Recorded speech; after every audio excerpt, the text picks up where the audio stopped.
Clearly you've seen my last video about why you should get a camera, and now you're convinced and decided to get one. Congratulations, this is a very special time in your life. But as you log on to Google and type in what camera is best, you'll find there are hundreds of cameras to look at, old and new, with a huge varying degree of prices. So it's only right that we drop Blanchard Film, Episode 2, What Camera Should You Get? At this wedding, the groom took a dance with his mom, swaying back and forth, giving her a prompt she never had. This her favorite song. This man was still his son. This dance could never tear the bond. They shared a moment in the stars. He was crying in her arms, and we were crying too. At this table, everybody cried except two. What is going on, peoples, and welcome back to Blanchard Film. My name is Rodman Blanchard, photographer and filmmaker from Newark, New Jersey. And on this channel, it's tech, gear, photography, filmmaking, and the adventure of getting the shot. But before we get the shot, we need the camera. And this video is the second installment in a 3-part series to help you do just that. Last video was 7 reasons you need a camera. This one is what camera you should get, and next week will be how to use it. Also, this is a very basic video in the sense that it's targeted more so for beginners. If you're advanced or even semi-advanced, then you pretty much have an idea of what you're trying to look for. But in the event that you don't, let's dive into what camera you should get. So we're going to simplify this into 3 questions. After you answer the first 2, then we can get into the third. Number 1, what's your budget? How much are you willing to spend? Number 2, what are you shooting? Where are your photos going to end up? And last, number 3, where to get it from. The best place to buy it. Number 1, what's your budget? When you're buying a camera, the biggest distraction is price. Cameras vary in prices from thousands to hundreds to even free if you know where to look. But the thought of spending a certain amount can sway your decision making here, and that's what we don't want. So while our mental faculties are sharp and on point, let's get that out of the way. First, find out how much you're willing to spend, how much you can spend. What's the absolute number you're comfortable dropping here? $100, $500, $1,000, $3,000, whatever it is, that's your number. Keep in mind though, what's expensive to one person may be relatively cheaper for another. So focus on a number that's comfortable for you, even if you might have to save up a little bit. To help you out, let's talk about what you are shooting. Let's break this down into 3 levels: personal branding, and professional. Personal. This is by you shooting for you. Family memories, traveling, you're going out with friends, it's a special occasion, holidays. Basically, you're your own client. More than likely, you're gonna be in the entry level of cameras because at this point, you're learning and you won't be as hard a critic on yourself as someone else. Plus, it's probably gonna end up like on your hard drive or the occasional wall print. Personal branding. This is by you shooting for you and others on a platform. Now, you're starting to get into the mid-level of pricing. We're talking influencers, bloggers, vloggers, small business owners, people looking to get into YouTube, some websites. You want your work to be a little bit more of a higher quality so others can enjoy it. Professional. This is by you, but for very important clients. And by important, we're talking about someone who values the highest quality and service. We're talking corporate, very large businesses, organizations, client-based services like weddings or portraiture, production companies, even movies. The key here is very high quality. And not just quality, it's skill, being able to use your camera well. At this point, you've entered into the more expensive end of things. Unless your objective is to eventually end up shooting professional content, even for a following, I wouldn't suggest going in here. But if you do, just understand that it's a very steep learning curve, but your content is gonna be A1. So as long as you're willing to put in the time and learn, you'll be fine. And you may wanna save up a little bit, like as much as you possibly can. After deciding in which level you're in and how much you're gonna spend, this will basically guide you for which camera to get. Let's call this 2B. Now, cameras can generally be a mixture of 2 things: the style or the kind of work it produces and the actual type of camera. There's really 3 types of camera aesthetics, you can say. Vintage, which is basically film, like 35mm or Super 8. Vintage digital, which is still digital, but still vintage because it's not quite as new, like early 2000s zoom cameras. And modern digital, which is the type of media we're seeing today. High definition, 4K, 20 plus megapixel cameras, autofocus, all that. After deciding which style or look we want, which is probably today's modern digital work, then we can get into the actual type of camera. Point and shoots. These guys are exactly as the name says. You point the camera, you shoot it, you get the moment. They do all the work for you so you can focus on just shooting. Newer versions have settings that allow you to do more than others, but the whole process here is just to press the shutter and get the photo. The quality is not crazy, but it's better than a phone because the sensor is bigger, which means more resolution and better low light performance. They also have film point and shoot cameras, which are a great way to get started in film. DSLRs, which stands for digital single lens reflex. These cameras have a mirror system which lets you see exactly what the lens is seeing. When you press the shutter, the mirror moves out of the way and the sensor captures the image and puts it on an SD card. These cameras give you the most control over controlling the image. You can change all the settings, you have interchangeable lenses, timers, auto settings, even great video settings. The more expensive the DSLR, the stronger the sensor, which means it does better in low light conditions. This also means that it captures lights and colors better. We call this dynamic range, the possible different values of light it can capture, from the darkest shadows to the brightest lights. Better dynamic range gives an image that's true to life. The film version is just called an SLR. Since the sensor is the film that you're using, the difference in film SLRs are the mechanics and automatic settings. DSLRs and SLRs are a great way to get started. Bridge cameras, the cameras between point and shoots and DSLRs, hence the word bridge. The functionality of a point and shoot with some of the quality of a DSLR. To be honest, I really don't see why you would want to get this. You wouldn't be getting the convenience of a point and shoot or the control of a DSLR. So if you're going to get a camera this size, it just makes sense to get a DSLR. Mirrorless. These are today's powerful cameras.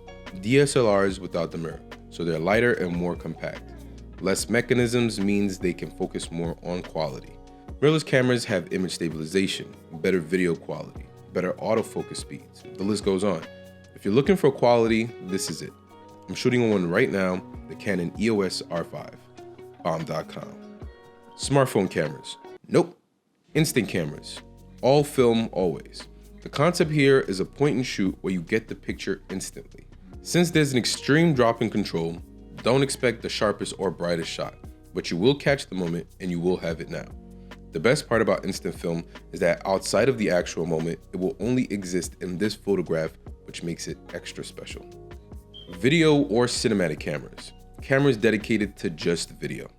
The settings are focused on capturing the best quality video and motion pictures. The specific nature of these cameras can make them expensive, but if you're looking to upgrade the quality of just video, you can't miss here.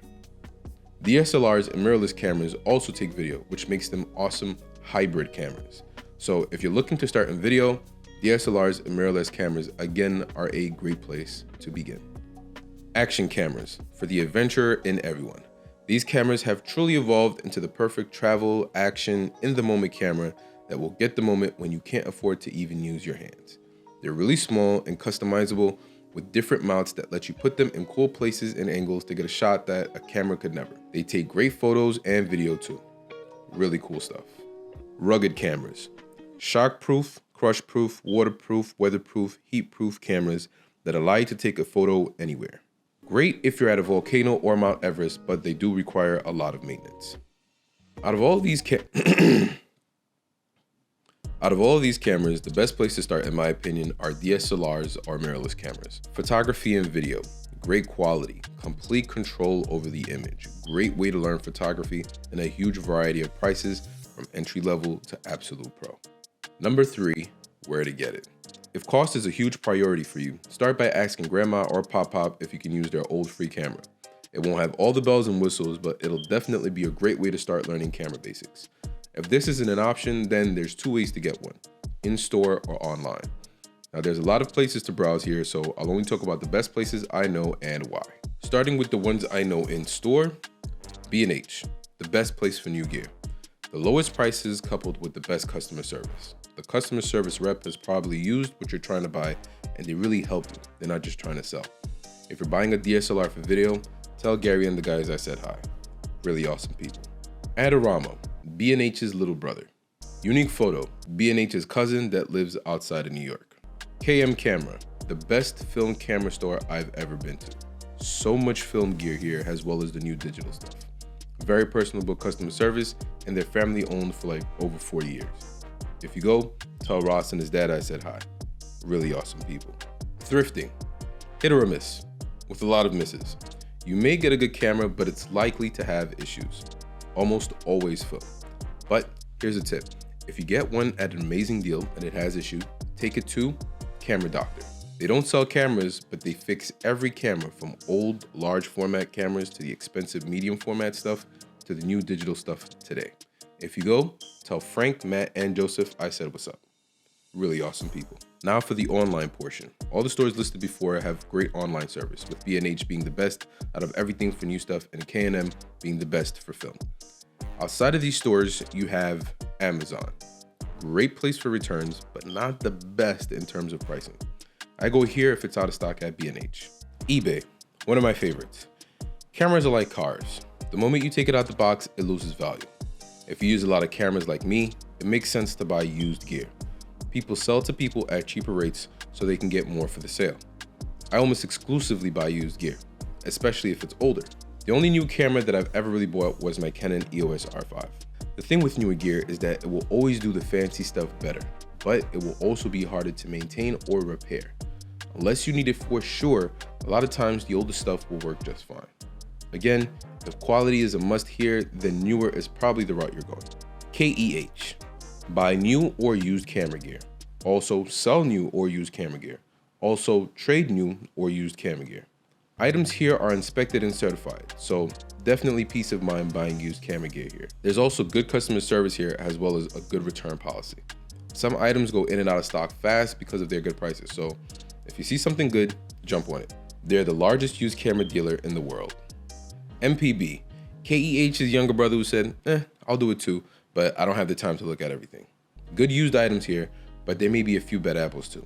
Take it with a grain of salt, but they're not as bad as you think. Plus, they're a little cheaper too. Craigslist. Another favorite of mine. It's people selling stuff, but they require you to meet in person. I've gotten some great deals from people who are moving, getting out of the business, or just looking to make a quick buck. Plus, sometimes you meet some cool people in the same industry. Disclaimer, don't use Craigslist and get robbed and said Rodman sent you. Please use caution and care when you buy. Just like any marketplace, there are scammers. Go with friends, meet in public places, use cash after the deal is confirmed. If they're asking to meet at midnight in an alley, it's probably a bad idea. If you're feeling wary about it, it's probably best to use Facebook Marketplace, Craigslist's younger brother who went to college. Now, if you really don't want to do any of the work and you just want my suggestion, fine. I'd probably start out with a Canon 80D. It's a lot older, but it's still fine to learn basics and good video, especially for like YouTube because the screen swings out. Drop the kit lens and get a 24mm 2.8, then later upgrade to a 50mm 1.8 lens. Trust me, if you could afford more, I'd get the 6D or 7D cameras. But if you really want my opinion, save up and go for the 5D Mark IV. It's just really awesome for photo and really good for video. And EOS R is really good too. It's almost like the new and improved 5D Mark IV. If you're looking for portability with a little character, get the Fujifilm X100V. It's more expensive, but it fits in a pocket, takes amazing photo and great video. It's meant to be a great all-around everyday camera, and it really, really is. Great film cameras are Canon Auto Boys, which are great, cheaper point-and-shoot cameras, or Canon A1s, which is an SLR and a great way to learn photography at a balanced pace. Yeah, everything's Canon. You wanted my opinion? That's it. Sonys and Fujis are great. Panasonics are cool.